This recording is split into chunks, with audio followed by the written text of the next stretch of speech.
खुलुमबाय बयखौबो खुगा मेथाइखौ लानानै गावजों गाव बाथ्रा दान्थे बिदान्थे जालायबाय थानायनि सायावहाय बिटिआरनि सीएम मानगेरेट प्रमोद बर' बिथाङा खुगा बेखेवदों। बिटिआरनि सीएम मानगेरेट प्रमोद बर' बिथाङा खौरांगिरिनि सिगाङाव मा बाथ्रा बुंदों नोंथांमोना नायनानै लादो। खुगा मेथाइया बेयो जाबाय फक कालचार बा फक टेल।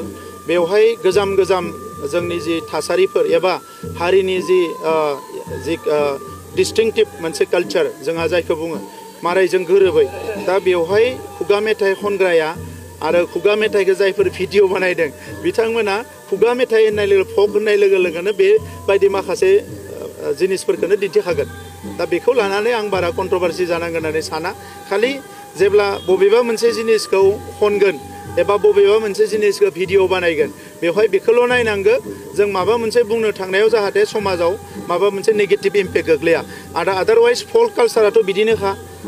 सिगांनि जोंनि रायजो जानाय समनि बाथ्राफोरखौ बुङोबा जोंनि माखासे खोथा बाथ्राफोरा जंखायलायनानै मेथाइ खननाय मानाय जोंनि हारिमुआव सिगांनिफ्राय सोलिबोदों। दा पार्टिकुलारलि बबेखौ लानानै कन्ट्रभारसि आं मिथिया।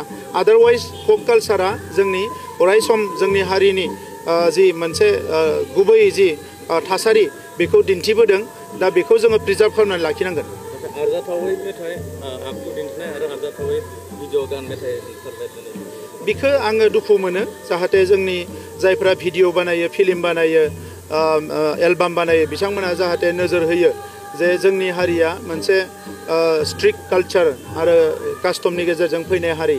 दा मार्केटिं खालामनायनि नामाव कमार्शियेल खालामनायनि नामाव जाहाथे नांनायनिख्रुइ बांसिन लिमिट बारनानै खालामा बेखौ आं खावलायगोन।